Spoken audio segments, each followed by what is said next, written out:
Hey, Piper! Hey! You look amazing tonight. You always look amazing. Thank you. Do you want to come over?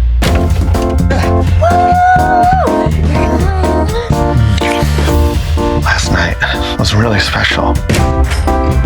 Evan? What are you doing in my apartment?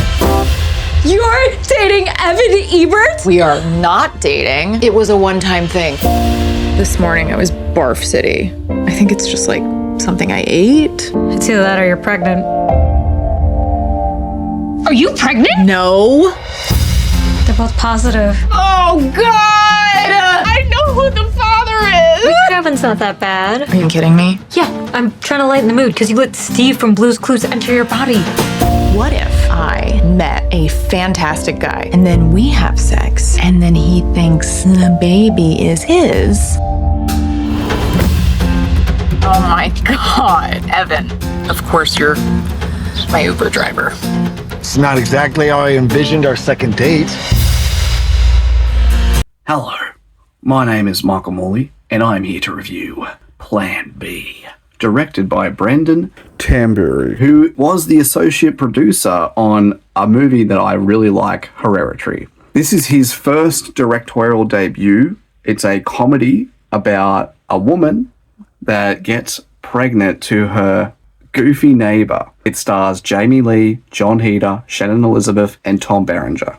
This movie is one of those little independent movies that you watch. It's one of those raunchy comedies that comes once in a while and you're like, I'm glad I watched this, because I did not know what to expect by looking at the picture. I was like, it's just, you kind of look at it, but you watch it and you're like, this is actually funny. And the characters are funny. Whoever wrote the script did a really good job at making the characters believable, real, organic. It didn't feel Hollywoodized. It felt very real. This woman had a one-night stand with this bloke played by John Heder, who is hilarious in this movie. She gets pregnant to him. She does not want to even tell him that she is pregnant to him. So she literally decides, I'm going to find a successful businessman. I'm going to have sex with him and then make out that he's the one that got me pregnant. And there's a character that she meets, played by Michael Lombardi, who she uses to make out that she got pregnant to him, but she is a terrible person. What she is doing, obviously very irresponsible for what she's doing.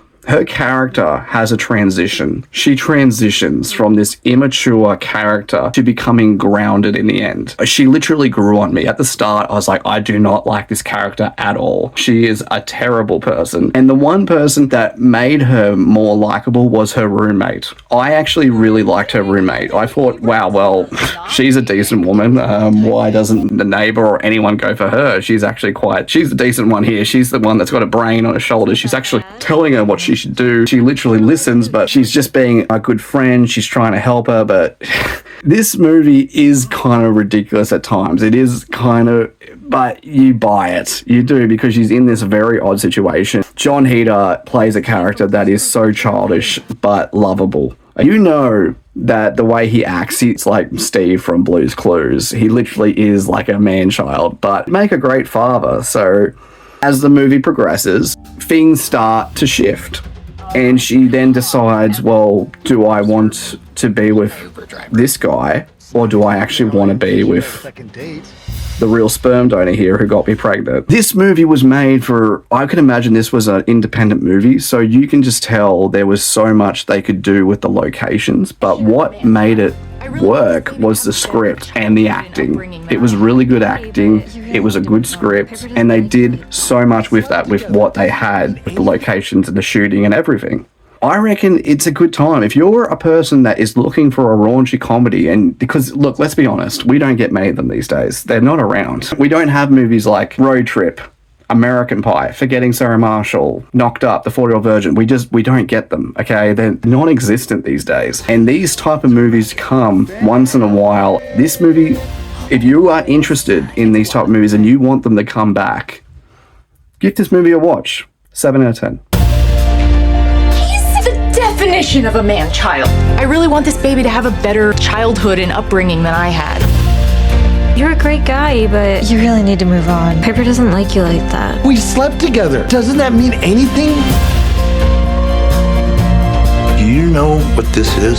It's magical. All of this, it's a lot. I have to tell him the truth.